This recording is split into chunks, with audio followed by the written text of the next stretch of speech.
नमस्कार। आज कहानी गोल्ड में सुनिए चित्रा मुदगल जी की लिखी कहानी लिफाफा।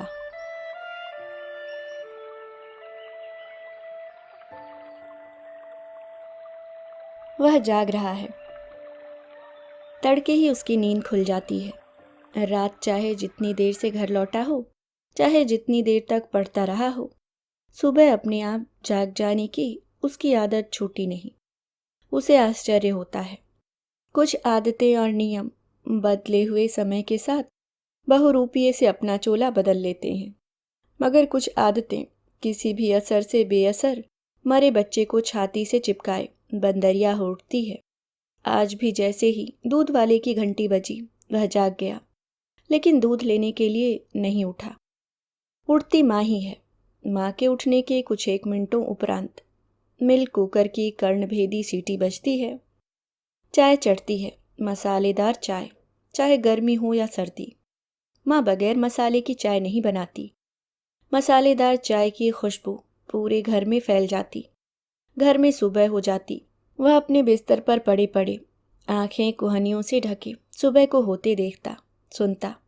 सुबह बड़ी हड़बड़ी में होती, वक्त जो बहुत कम होता है उसके पास।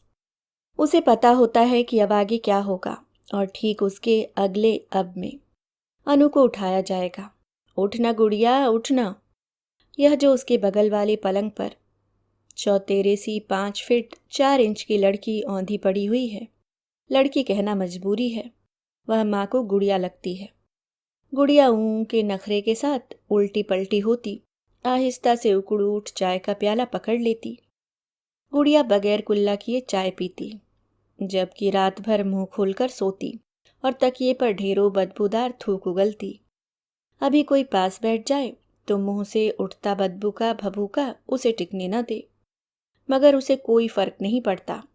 वह जुम्हाइयाँ भरती, बदबू उड़ाती, चाय के घूंट गटकती, आलस तोड़ रही होती। माँ अब कुछ नहीं कहती। पहले सख्ती इस कदर थी कि बगैर ब्रुश किए चाय मिलती ही नहीं थी। वह अब भी बगैर ब्रुश किए चाय नहीं पी सकता। मनोहार चाय के प्याले के साथ बाबूजी के कमरे की ओर मुड़ जाती। दोनों मिलकर चाय पीते। पहले सब साथ बैठकर चाय पिया करते थे। बाबूजी की आदत थी कि उनके हाथ में चाय का प्याला और अखबार आते ही दोनों बच्चे भी उनके पास बैठे हुए होने चाहिए। देर से जागना उन्हें और माँ को दलिद्दर न्योतने जैसा लगता। अब उसके पड़े रहने से नहीं लगता। चाय के दौर तक का आलम बड़ा शांत होता। फिर माँ की कमेंट्री शुरू हो जाती। सुर की मिठास अनायास कर्कश हो जाती। अब और चाय नहीं मिलेगी, अखबार छोड़ो जी, गीजर से पानी निकाल दिया है, फटाफट नहा के निकलो। अनु पहले अपने बाबूजी को नहा लेने दे, तुझे बाल धोने हैं ना, तू देर लगाएगी। जी ये कल की पैंट चलेगी ना, जेबों पर हल्का सा मैल आ गया है। अनु टिफिन रख लिया है बैग में। सब्जी आज कैंटीन से मंगवा लेना। करेले तू खाती नहीं, आलू है नहीं। और हाँ, बेकासूल के कैप्सूल ले रही है ना, लापरवाही नहीं बरतते। यह दूध क्यों छोड़ जा रही है? देर सवेर का बहाना छोड़, खत्म कर दूध। अनु ने धाड़ से अलमारी खोली। सूसू इंटीमेट विदेशी सुगंध की बोतल से अपने को तर किया। अपने को ही नहीं, पूरे कमरे को। सजती ऐसे है जैसे दफ्तर न जाकर किसी सौंदर्य प्रतिस्पर्धा में जा रही हो। वैसे भी आजकल सजने का शौक उसे कुछ ज्यादा ही हो गया है। जिस दिन विदेशी सुगंध से देह को नहलाया जाता है, उसके कान खड़े हो जाते हैं। अवश्य ही बिहारी की नायिका कहीं किसी के साथ। दरअसल इस मामले में माँ और बाबूजी अतिरिक्त उदार हैं। खुली ढील दे रखी है उन्होंने। साफ कहते रहते हैं, हमारे दिन और थे। तुम लोगों को जब जिस वक्त जो करना हो बस हमें बता भर देना। तुम्हारा अच्छा बुरा तुम्हारे साथ। हाँ, अगर हमारे मन मुताबिक चलना हो तो पहले बता देना। हम लड़की देखेंगे, लड़का देखेंगे। माँ और बाबूजी के विषय में वह कभी एक राय कायम नहीं कर पाता। सूप में राई सा ढनकता रहता। दोनों उसे कभी अपनी पीढ़ी के हिमायती और आधुनिक भावबोध के संवाहक प्रतीत होते, कभी चतुर सुजान। कौन चपले घिसे संस्कारों और खानदानों के नखरे झेलते। अलमारी भड़ाक से बंद की। उसके जी में आया कि उठकर तड़ाक से एक थप्पड़ वह उसके गाल पर जमा दे। कोई तरीका है यह अलमारी खोलने और बंद करने का? वह सो रहा है और वह भड़ाम भुड़ुम किए कान फोड़े डाल रही है। कुछ कहने से कोई फायदा नहीं। जब से नौकरी पाई है जबान बेलगाम हो गई है, पलटकर बेइज्जती करने पर उतर आती है। वह बड़ा है यह लिहाज छोड़ छाड़। पहले माँ सुनती तो बीच बचाव करते हुए उसे डपट देती थी कि बड़े के मुंह मत लगा कर, लेकिन अब पासे बदल गए। उलाहना देने पर उल्टा माँ उसे ही गम खाने की पट्टी पढ़ाने लगती। पिछले महीने घर पर मेहता कई दफ़े आए, एक आध बार अनु को छोड़ने के बहाने, कुछ एक दफ़ा अकेले। उसे बात नहीं जमी, विशेषतः उसका तलाकशुदा होना। क्यों नहीं पटी बीवी से बातचीत में भी स्पष्ट नहीं लगे मेहता, लेकिन माँ ने उनकी आपत्तियों पर गौर करने के बजाय मखौल उड़ाया कि बेकारी में उसका दिमाग कुंठित हो गया है, वह सही गलत में फ़र्क नहीं कर पाता। बातों का बतंगड़ बनाने की ज़रूरत नहीं, वे न अंधे हैं न अक्ल के कंगले। बेहतर होगा कि वह मुंह बंद करके बैठे। दुनिया जहान कुछ कहे न कहे, घर के भेदी लंका ढहाने में जुटे हुए हैं। अनु के पेंसिल हिल के सैंडलों की टिक टिक दरवाजे की ओर बढ़ रही। लॉक पूरा घूमता भी नहीं कि माँ की चेतावनी उछलती है, संभल के जाना, जैसे वह दूध पीती बच्ची हो, अपनी हिफाजत स्वयं कर पाने में असमर्थ। इधर वह लगातार महसूस कर रहा है कि जब से अनु को ओबराय में रिसेप्शनिस्ट की आकर्षक नौकरी मिली है, माँ की खैर ख्वाही उसके लिए कुछ ज़्यादा ही चिंतित हो उठी है। उसकी ओर उनका ध्यान ही नहीं जाता कि ऐसे निरर्थक बोझिल दिनों में उसे उनके ममत्व की कितनी ज़रूरत है। विचित्र समझ है माँ की, अधाए पेट को रोटी खिला रही, जबकि ज़रूरत उसकी कल्लाती आंतों को वाजिब खुराक देने की है। कितना उपेक्षित हो गया है वह। उसे लगता है कि वह उठकर बैठ जाए। कब तक और कितने दिनों तक नकली नींद का नाटक किए हुए पड़े पड़े उनकी व्यस्तता से खुंदक खाता रहे, इसलिए कि उसे कहीं जाना नहीं। जल्दी उठकर करेगा क्या?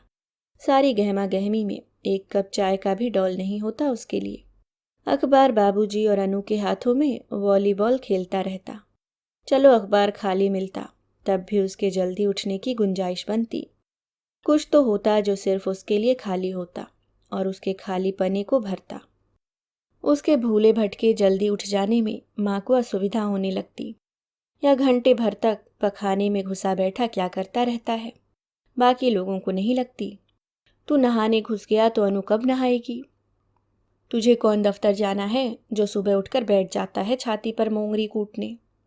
तेरी चाकरी करूं या इन लोगों का तामझाम निपटाऊं? चाय चाय चाय, न जाने कितनी चाय चाहिए तुझे, कम वक्त पेट है या हौदी। लॉक फिर घूमा, बाबूजी भी जा रहे। घर कामकाजियों से खाली हो गया, अब कोई दिक्कत नहीं।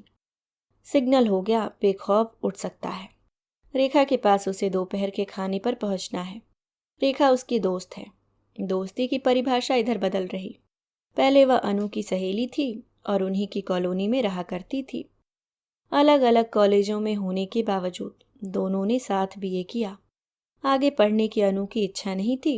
उसने बड़े मनोयोग से टाइपिंग और शॉर्ट हैंड की पढ़ाई की। गति अच्छी हो गई। आवेदन करते ही सेंचुरी में नौकरी मिल गई। आगे पढ़ने में रेखा की दिलचस्पी भी नहीं थी।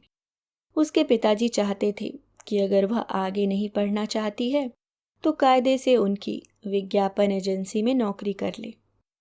रेखा को अपने पिताजी के साथ काम करना मंजूर नहीं हुआ। कारण, मैं अपने को पूरे समय किसी की निगरानी में नहीं बर्दाश्त कर सकती। उसने हिमालय एडवर्टाइजिंग में कॉपी लेखक के रिक्त पद के लिए आवेदन कर दिया। पिता की हैसियत अप्रोक्ष रूप से सहायक हुई। हालांकि रेखा की डींग थी कि उसका चुनाव उसकी योग्यता और चुस्ती दुरुस्ती के आधार पर हुआ। योग्यता और चुस्ती दुरुस्ती की इतनी ही कदर होती तो वह 1.5 साल से बेकार बैठा रहता। कद काठी में वह अच्छे खासे लोगों के लिए ईर्ष्या का विषय है। बीकॉम है, बिजनेस मैनेजमेंट की पढ़ाई 2य श्रेणी में पास की है। सोच रहा है कि बैठे ठाले कानून पढ़ डाले, अतिरिक्त योग्यता हो जाएगी। हालांकि अपना भविष्य उसे अंधकार में दिखाई दे रहा। अच्छा है कि कोई व्यवसाय करने की सोचे, उसका तर्क था। पैसा पैसा कहाँ से आएगा? सतीश ने सुझाया, क्यों ना हम शिक्षित बेरोजगारों के लिए खोली गई सरकार की लघु उद्योग योजना की ऋण नीति का लाभ उठाएं। ऋण मिलेगा, कुछ अपनी जेब से डालना होगा, बस एक धंधा निश्चित कर ले और अपने अतिरिक्त 2 शिक्षित बेरोजगारों की खोज और कर ले, ताकि चारों की भागीदारी से काम बन सके। मामला आसान नहीं, वैसे आसान इस देश में है क्या। मिल गया ऋण ऐसे, उसने विश्वास से सिर झटका। पका पकाया कुछ नहीं रखा, मगजमारी करनी होगी, करेंगे, खिलाना होगा, खिलाएंगे। सतीश ने चुटकी से सिक्के ढनकाने की मुद्रा बनाकर समस्या के बहुत जटिल न होने की ओर इंगित किया। तुम तैयार तो हो बंधु, नौकरी में ही हम क्या उखाड़ लेंगे, कोई भविष्य है? कहता तो तू ठीक है, बात उसे कुछ जमी। चमड़े का काम शुरू करें, कोल्हापुरी चप्पलों की भारी मांग है। डोंबिवली या कल्याण में एक जगह खरीद कर टीन वीन का शेड बनवाकर कच्चा माल देकर 8-10 मजदूरों को बैठा देंगे। सहमत होता है तो सतीश के साथ भाग दौड़ी शुरू करनी पड़ेगी। बस इसकी हिम्मत नहीं बनती। उसे लगता है प्रकृति से वह नौकरी करने के लिए अधिक अनुकूल है। व्यवसाय की 24 घंटे की माथापच्ची, मारामारी उसे वश की नहीं। न 3-5 के लिए उसके पास गेंडे की खाल है। निराश होकर भी वह एकदम टूटा नहीं। दूसरे तीसरे रोज भेजे जाने वाले आवेदन पत्रों पर जाने अनजाने उम्मीद की एक नन्ही कौपल अकुआने लगती है। शायद फला कंपनी से बुलावा आ ही जाए। जैसी उनकी अपेक्षाएं हैं, वह 100% उन पर खरा उतर रहा। चाय का प्याला हाथ में देकर माँ उसके करीब आ बैठी। वह अखबार की तह खोलने ही जा रहा था कि माँ के इस तरह पास आकर बैठ जाने से अच्छा लगने के बावजूद माथा ठनका। सब चले गए, फिर भी यह उनके लिए फुर्सत का समय नहीं हो सकता है। बड़े दिनों बाद उन्हें एकाकी उसकी सुध हो आई हो। पूछे कि वह कैसा है, कहाँ कहाँ आवेदन पत्र भेजे, किन जगहों पर उसे उम्मीद लगती है। आजकल वह ढंग से खाता पीता भी नहीं, क्या बात है। रात में देर से घर क्यों लौटता है, जी नहीं लगता। अनु और मेहता की कोई बात हो, वे उससे सलाह मशवरा लेना चाहती हो। आखिर वह घर का बड़ा बच्चा है। तेरे बाबूजी पूछ रहे थे कि तू डॉक्टर गुप्ता से मिलने गया था। सत्यानाश, सुबह की रेड हो गई। कितनी बार जाऊं, वह अनायास रूखा हुआ आया। जब भी मिलने जाता हूं ये कहकर लौटा देते हैं कि भविष्य में गाहे बगाहे मिलता रहूं। पिछले 3 महीनों से मैं उनसे गाहे बगाहे मिल रहा हूं। आज तक उन्होंने कभी किसी काम के लिए किसी से मिलने नहीं भेजा। मेरे बस की नहीं उनकी जी हजूरी। होंगे बड़े फन्ने खां, एक कप चाय तक को नहीं पूछते। न जाने कैसे दोस्त हैं बाबूजी के, चिरकुट। भाई बड़े आदमी हैं, तब तक जबान नहीं खोलेंगे जब तक तेरे लायक कोई बात उनके दिमाग में नहीं आ जाएगी। माँ ने डॉक्टर गुप्ता की तरफदारी की। तुम जब किसी बात को नहीं जानती समझती तो बीच में मत बोला करो। कुर्सी का दम्भ है उनको, अहंकार संतुष्ट होता है नई पीढ़ी को कुत्ते सा दौड़ाने में। मुझे क्या पड़ी, तेरे बाबूजी ने पूछा सो मैंने पूछ लिया, तो कौन सा अनर्थ कर दिया। बाबूजी से कहा करो कि वे जो कुछ पूछना चाहते हैं खुद ही पूछ लिया करें। दूसरे के कंधे पर बंदूक रखकर दागने की जरूरत नहीं। माँ तुनक कर उठ गई, बड़बड़ाती हुई उसकी बेहयाई पर कि आखिर यह क्या तरीका है कि कुछ पूछो तो वह मरखने बैल सा सींगे दिखाने लगता है। धौस काहे की दिखाता है। मन में आया, लपक कर माँ की गर्दन नाप ली कि तुम्हारी ममत्व की पोल खुल गई है। तुम पहले दर्जे की कपटी औरत हो। तुम संतानों में भेदभाव बरतती हो, अनु को श्रेष्ठ और मुझे हे बनाकर। परंतु जड़ हुआ सा अखबार के पन्ने थामे बैठा रहा। बस इतना हुआ कि अखबार के कोने मुट्ठियों में मुस गए। माँ और बाबूजी की धारणा बन गई है कि वह न नौकरी पाना चाहता है न नौकरी करना, वरना अब तक उसे नौकरी मिल गई होती। अब तो उन्हें शंका होने लगी है कि वह साक्षात्कार देने जाता भी है या आवारा दोस्तों के संग इधर उधर भटकता रहता है। गए थे, क्या हुआ, पूछते उनका गला दुखने लगता। उन्हें उसके नौकरी न पाने का कोई कारण नजर नहीं आता। माँ कहती कि उनके देखते कॉलोनी की ऐरी गैरी नत्थु खैरी लड़कियां नौकरी पर लग गईं। परिचितों के लड़कों के तबादले होने लगे। कैसे समझाए कि बगैर सिफारिश के आजकल बात नहीं बनती, और इसी अक्षत का अभाव है उसके पास। रही लड़कियों की बात, तो वे अपने आप में एक ज़बरदस्त सिफारिश हैं। भला उन्हें सिफारिश की क्या ज़रूरत, जमाना ही लड़कियों का है। घर, सड़क, दफ्तर, बाग बगीचे, रेलवे प्लेटफॉर्म, फुटपाथ, बाजार, दुकानें, जहाँ देखो वहीं लड़कियां ही लड़कियां उमड़ी चली आ रहीं। टिड्डियों के दल सी यह जो युवकों में बेकारी की बाढ़ आई हुई है, लड़कियां ही जिम्मेदार हैं। घरों में बंद चूल्हा चौका निपटा रही होती तो आज लड़के निठल्ले बेरोजगार न घूम रहे होते, डिग्रियों का पुलिंदा कंधों और खोपड़ियों पर ढोए हुए, निराश हताश, जीवन से विरक्त। उसे लगता है कि एक आंदोलन शुरू होना चाहिए, देशव्यापी स्तर पर। देश के सारे युवकों को संगठित होकर लड़कियों के खिलाफ नाकेबंदी करनी चाहिए कि वे घरों की शोभा हैं। कृपया घरों में पायल रुनकाती झुनकाती, सिरों पर पल्लू डाले, मांग में चुटकी भर सिंदूर भरे, पतियों भाइयों सास ससुर की सेवा करें। दफ्तरों में कुर्सियां क्यों अगवा रखी है, खाली करे। देश की महिलाएं मुर्दाबाद, महिलाओं दफ्तर खाली करो, महिलाओं को भगाओ, बेकारी मिटाओ। यह निश्चित है अगर देश की सारी नौकरी पेशा महिलाएं नौकरी से इस्तीफा दे दें तो देश में बेरोजगारी की समस्या चुटकियों में हल हो जाएगी। इतने खराब मूड में भी वह मुस्कुराए बगैर नहीं रह सका। अचानक कभी उसका दिमाग चमत्कारी हो उठता है और ऐसी ऐसी धांसू बातें सोचता है जिनका कोई जवाब नहीं। भले ही वे बेसिर पैर की हों, बेसिर पैर की क्यों, वास्तविकता यही है। अपने ही घर का उदाहरण ले ले तो तस्वीर का पहलू यह भी हो सकता है कि अनु घर पर बैठी, काम के बोझ से त्रस्त, खींचती झल्लाती माँ की मदद कर रही होती और वह उसकी जगह ओबराय में नौकरी कर रहा होता। अब क्या पढ़ना अखबार, होता ही नहीं पढ़ने लायक कुछ। रोज बरोज घिसी पीटी घुमा फिरा कर वही वही बातें। उसकी पीढ़ी के लिए अखबार हफ्ते में सिर्फ एक ही रोज निकलता है और वह दिन होता है रविवार। 3 पृष्ठ रिक्त स्थानों के विज्ञापनों से भरे हुए। आंखें गड़ाए सुबह से शाम हो जाए तब भी कुछ न कुछ पढ़ना छूट जाए। उनमें से अपनी लियाकत के मुताबिक रेखांकित करना तो और भी मुश्किल। अखबार परे फेंक कर उठ खड़ा हुआ। नहा धोले दाढ़ी भी बनानी है। रेखा को बढ़ी हुई दाढ़ी से नफरत है। लगता है आजीवन कारावास काटकर चले आ रहे हो। देखते ही ताना कसती। उसका नियम है, जिस वक्त उसे रेखा के पास जाना होता है उसकी पसंद नापसंद महत्वपूर्ण हो उठती है। हालांकि आजकल उसका मूड उखड़ा है और कटखना हो गया है।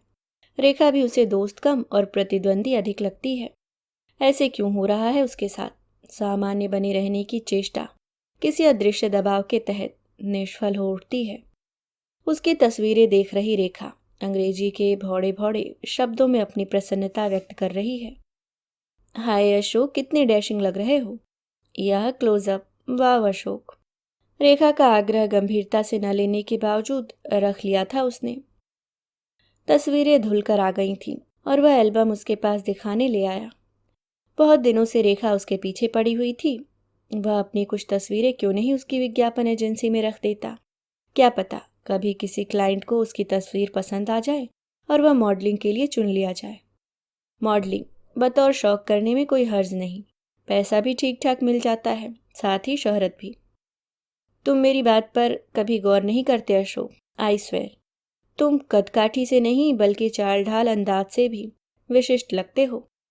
वह हमेशा उसे प्रोत्साहित करती, उसे उकसाती। वह चाहे जो भी पहन ले, चाहे जैसे भी पहन ले, रहने दो। वह सोचता कि रेखा उसे लपेट रही है, कुछ ज्यादा ही चढ़ाती है उसे चने के झाड़ पर। बहुत दिनों तक बात टलती रही। एक तो वह रेखा के माध्यम से कोई काम नहीं चाहता था, दूसरा उसे मॉडलिंग का पेशा प्रतिष्ठित नहीं लगता रहा। मगर रेखा ने इस दिशा में अपना प्रयास नहीं छोड़ा। एक रोज वह छायाकार दवे को लेकर घर पहुंच गई और उसने उसे तस्वीर खिंचवाने के लिए मजबूर कर दिया। उसके और दवे के संकेतों पर कठपुतली बना वह मुद्राएं देता, पलछिन नाचता रहा। रेखा को चेतावनी देता रहा कि वह फिजूल उसकी तस्वीरें खिंचाने में समय और पैसा जाया कर रही है। संयोग और सुयोगों ने उससे किनारा कशी कर रखी है। सारी मेहनत बेकार जाएगी। मगर रेखा पूरे वक्त बहरी बनी हुई दवे के साथ परामर्श करती मनोयोग से अपने काम में लगी रही। काम समाप्त कर दवे के जाते ही वे कमरे में आ बैठे पस्त से। माँ ने उसके साथ चाय पर भी रेखा के दोबारा चाय के आग्रह पर वे केवल ट्रे उनके मध्य रखकर अपने कमरे में लौट गई। रेखा ने पास बैठने की बहुत जिद की, पर वे लगातार अन्यमनस्क बनी रही। फिर कभी बैठूंगी बेटे। रेखा ने भाप लिया कि माँ बेटे के मध्य जरूर कोई तनातनी चल रही है, वरना माँ उसके आने पर खूब खुश होती, खूब चटर पटर करती। मन में आया कि अशोक से सीधे पूछे कि क्या बात है, माँ इतनी चुप चुप और अनमनी सी क्यों है। पर इस भय से छेड़ना मुनासिब नहीं लगा कि कहीं अशोक अपने मनोद्वंद को उगलने लगा तो उसकी स्थिति बड़ी विकट हो उठेगी। घर के खिलाफ अशोक के मन में ढेरों कड़वाहट उबल रही, विशेषकर माँ के संदर्भ में। माँ पर वह सदैव निर्भर रहा है छोटी बड़ी ज़रूरतों के लिए।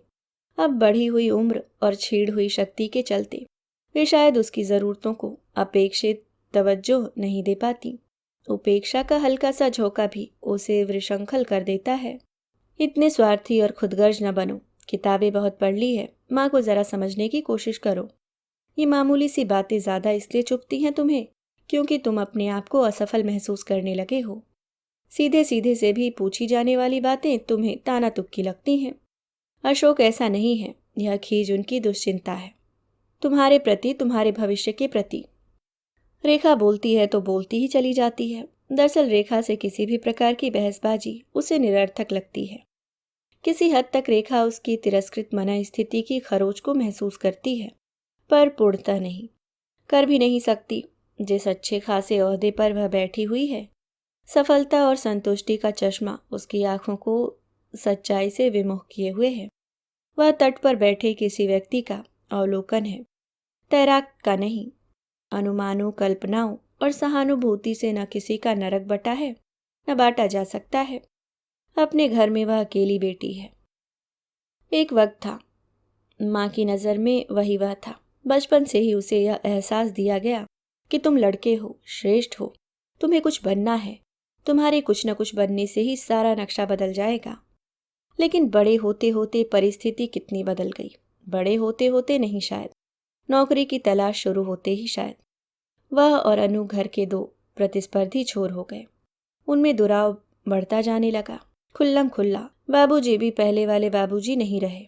न पहले की तरह वे उसे पास बिठाते, न बतियाते, न सुझाते कि उसे क्या करना चाहिए।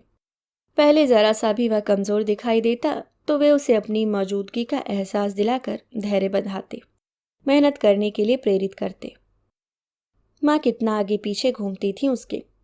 कहाँ तो अनु को बमुश्किल एक वक्त दूध मिलता, जबकि उसे दोनों वक्त जबरन पिलाया जाता।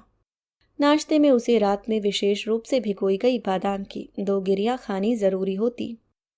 एक दफे पढ़ते समय उसने माँ से आंखों में जलन होने की शिकायत की तो माँ भरी दोपहरी दवाइयों की दुकान पर जाकर गुलाब जल की शीशी खरीद लाई और अगले ही रोज 10 किलो आंवले का मुरब्बा बना डाला।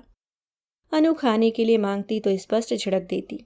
देखती नहीं कितना झटक गया है अशोक, कसरत करता है, बादाम उसके लिए आवश्यक है या तेरे लिए? उस उम्र में बेचारे को खुराक के नाम पर मिलता क्या है।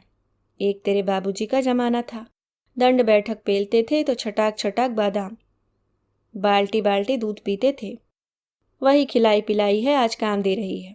3-3 हार्ट अटैक हो जाना मामूली बात है।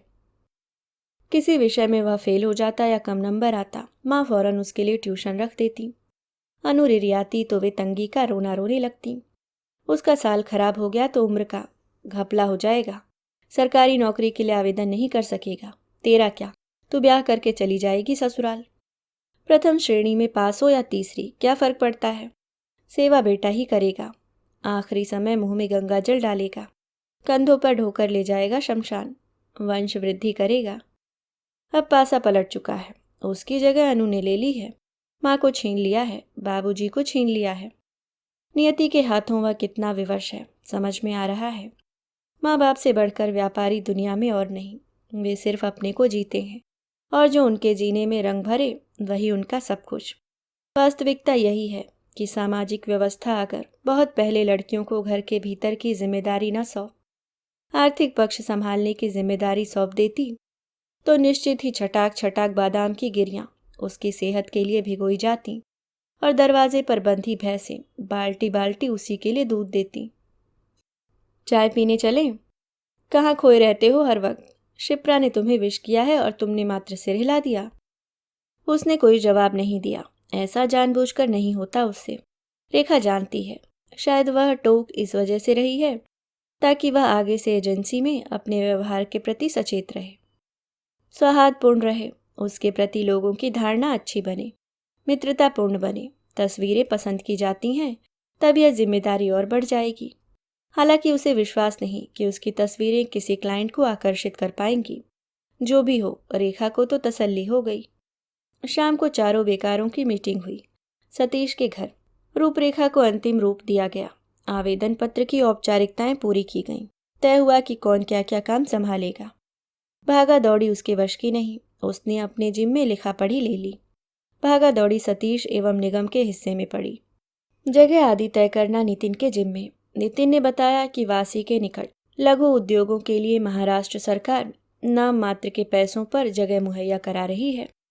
अभी स्थान पूर्ण विकसित नहीं है, मगर जल्दी ही हो जाएगा। पानी और बिजली की सुविधा है। उन्होंने कार्यक्रम बनाया कि अगले शनिवार को वे चारों वासी जाएंगे और जगह देख लेंगे। शेड किराए पर लेना हो तो उल्लासनगर बुरी जगह नहीं, मगर न्यू बॉम्बे का पुल पूरा होते ही वासी सोना हो जाएगी। फिर अपनी जगह तो अपनी जगह है। सतीश के हिसाब से राजनीतिक पेपर वेट भी है उसके पास। खाद्य मंत्री शेवड़े रिश्ते में दूर के मामा लगते हैं। 1.5-2 महीने में मामला जम जाना चाहिए। जमाना ही पड़ेगा। सबके मूड हल्के फुल्के हो आए। कल क्या होगा पता नहीं, मगर एक शुरुआत हो चुकी। वे अपने दिलों में उत्साह और फुर्ती का संचार महसूस कर रहे थे।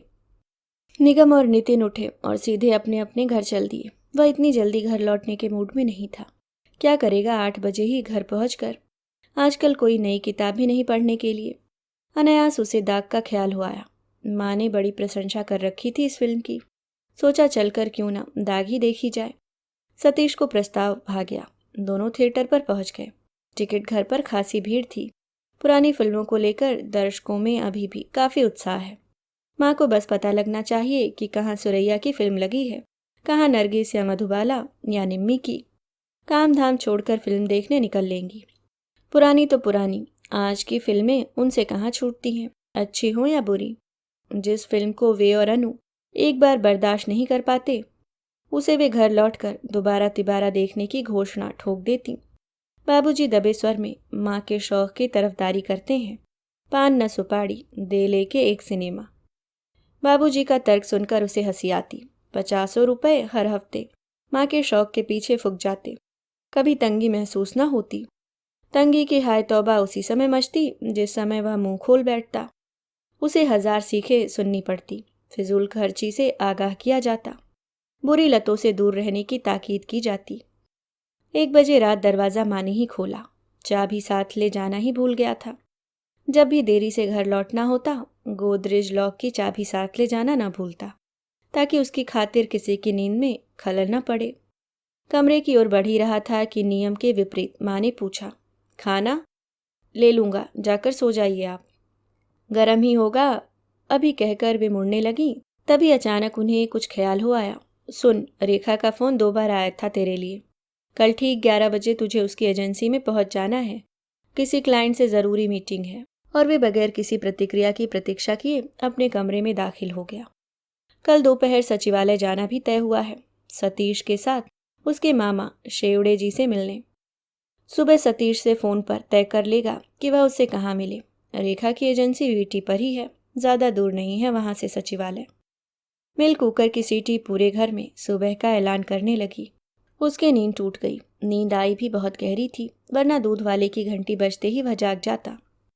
आज पता ही नहीं चला कि दूध वाले की घंटी कब बजी। थक बहुत गया था कल। रेखा के पास से लौटकर वह ठीक 4:30 बजे सचिवालय पहुंचा, जहां खड़ा सतीश उसकी प्रतीक्षा करता मिला। दोनों ही मुलाकातें सार्थक रहीं। पीठ ठोककर मंत्री जी ने उसकी हिम्मत बढ़ाई और स्पष्ट संकेत दिए कि वे उनके मामले को शीघ्र ही देखेंगे। अपने दढ़ियल सेक्रेटरी को बुलाकर उन्होंने फौरन उनके कागजात ले लेने को कहा। बातचीत से उसे यही आभास हुआ कि जैसे उन्हें ऋण चुटकियों में मिल जाएगा, पर सतीश ने सदैव की भांति उसे उड़ने से रोका। यार, यह तो निश्चित है कि अपना काम हो जाएगा, पर इतनी आसानी से नहीं। तू इन राजनीतिज्ञों को नहीं जानता। ये ऐसे सुनार हैं जो अपने बाप को भी ना छोड़े। अभी 8-10 चक्कर लगने मामूली बात है। लौटते समय वे गिरगांव में चमड़े के थोक व्यापारी पवार सेठ से भी उनके घर पर मिलते हुए आए। पवार सेठ से मिलकर वे इस मुद्दे पर एक मत हुए कि कच्चा माल बजाय थोक व्यापारियों से खरीदने के उनके लिए उन्हीं शहरों में जाकर सीधे खरीदना अधिक फायदेमंद होगा। खुशी और दिमागी हल्केपन का एक और ज़बरदस्त कारण था। जिस क्लाइंट से रेखा ने उसे मिलवाया, वह उससे मिलकर इतना प्रभावित हुआ कि उसने बतौर अग्रिम अनुबंध राशि उसे 1,000 रुपये का लिफाफा पकड़ा दिया था। शेष पारिश्रमिक 27-28 की 2 दिन की शूटिंग खत्म होने के उपरांत। यह भी शर्त रखी कि वह उनकी टाइयों के विज्ञापन के अतिरिक्त अन्य किसी टाई कंपनी के लिए विज्ञापन नहीं करेगा। इसके लिए अनुबंध अवधि का हर माह उसे बंधा हुआ पैसा मिलेगा। उसे क्या दिक्कत हो सकती थी? उसने बस इतना किया कि क्लाइंट जब उससे शर्तों की सहमति का ठप्पा लगवाना चाहता, वह रेखा की ओर संकेत कर देता, जैसा रेखा जी कहेंगी। रेखा ने हर माह दिए जाने वाले पारिश्रमिक पर जरा आपत्ति प्रकट की कि यह राशि बहुत कम है। अन्य टाई कंपनियों के लिए काम न करे, इसके लिए पारिश्रमिक वाजिब तो होना ही चाहिए। थोड़े तर्क वितर्क के बाद राशि 800 रुपया महीना बढ़ गई। अनुबंध हस्ताक्षरित हो गया। वह रेखा की कार्यकुशलता पर मुग्ध हो उठा। उसे अनुमान नहीं था कि वह पुरुषों को चराने में इतनी चतुर होगी। क्लाइंट ने उसे प्रथम बधाई दी। रेखा ने भी, अपनी अंतरंगता न जाहिर करते हुए। क्लाइंट की गाड़ी जाते ही उसने रेखा को बगैर आसपास की परवाह किए बाजुओं में समेट लिया। रेखा को अरसे बाद उसने इतना खुश पाया था। घर के लिए ब्रजवासी से रेखा ने 2 किलो बर्फी बंधवाई। घर पहुंचते ही माँ के हाथों में देना, पैर छूना ना भूलना। बर्फी का डिब्बा सादे खाकी कागज में पैक करवाया ताकि देखने में ऐसा आभास हो कि कुछ किताबों का बंडल है। रेखा को मालूम था कि उसके पास से उसे सचिवालय पहुंचना है। सतीश वहां उसकी प्रतीक्षा कर रहा होगा। आज दोपहर को उसे 3-3:30 के बीच ताड़देव उमेश के यहाँ पहुंचना है। कपड़ों का नाप देने, कपड़ों के 4 सेट बनेंगे उसके, जिन्हें उसे शूटिंग के दौरान बदल बदल कर पहनना है। पिछले 6 महीनों से वह बगैर बनियान के कमीजें पहन रहा, चड्ढियाँ तो खैर अभी कुछ दिन और घसीट ले जाएंगी। माँ का ध्यान ही नहीं जा रहा था। उसे ध्यान दिलाना पड़ा तो माँ बोली, मैंने तो समझा था कि तू इसलिए नहीं बोल रहा है कि आजकल बगैर बनियान की कमीज पहनने का फैशन चल रहा। जी में आया कि संकोच छोड़ तड़ाक से कह दे, पर लिहाज में चुप्पी साध गया। वह कमाता नहीं है तो माँ की नीयत स्पष्ट है कि कम से कम में काम चलाना चाहिए, नहीं है तो उसमें भी। रेखा ने कहा ही था, उसने भी यही सोचा कि कायदे से पहली कमाई यही है और वह माँ के हाथों में रखी जानी चाहिए। उसने किया भी वही। पैसों का लिफाफा और मिठाई का डिब्बा घर में घुसते ही माँ को पकड़ा दिया। पाँव छू लिए अनमने भाव से। अब ये ढकोसले बेनकाब हो चुके हैं। काहे का आदर, काहे का आशीष। माँ भौचक्की रह गईं। एकदम ये समझ नहीं पाई या विस्मय दिखाने का नाटक किया। वास्तविकता जानते ही उनकी आंखों का रंग बदल गया। उसकी बेरोजगारी के दुख से सोई ममता अचानक उमड़ पड़ी। झरझर आंसू बहने लगे। अभिनेत्री भी अच्छी है, प्रसाद चढ़ाने की बात श्लोक सी उच्चारी गई। ढोंग में उसे विश्वास नहीं। उसने स्पष्ट मना कर दिया था कि वह मंदिर वंदिर नहीं जाएगा। शाम को बाबूजी ने गंभीरता के खोल से बाहर आए बगैर ही उसे विज्ञापन फिल्म पाने पर हार्दिक बधाई दी। अनु सदैव की तरह ही नाटकीय थी। मिलते ही कंधों से लटक कर उसने उसका माथा चूमा। कैसे कैसे, क्या हुआ, पूछा सारा कुछ ब्यौरेवार जानने की जिद की। बाबूजी भी पास आ बैठे। माँ कॉफ़ी बना लाई अपने आप। उसे अरसे पहले की वे सुबहें याद हो आईं। वे सुबहें कितनी सच्ची थीं। यह शाम कितनी औपचारिक, अपरिचित। अचानक अपनी कुहनी पर उसे किसी मुलायम स्पर्श का एहसास हुआ। उसकी आदत है, वह सोता इसी तरह है, कुहनी से चेहरा ढककर। इस वक्त जरूर किसी ने उसकी कुहनी को छुआ है, मगर कौन?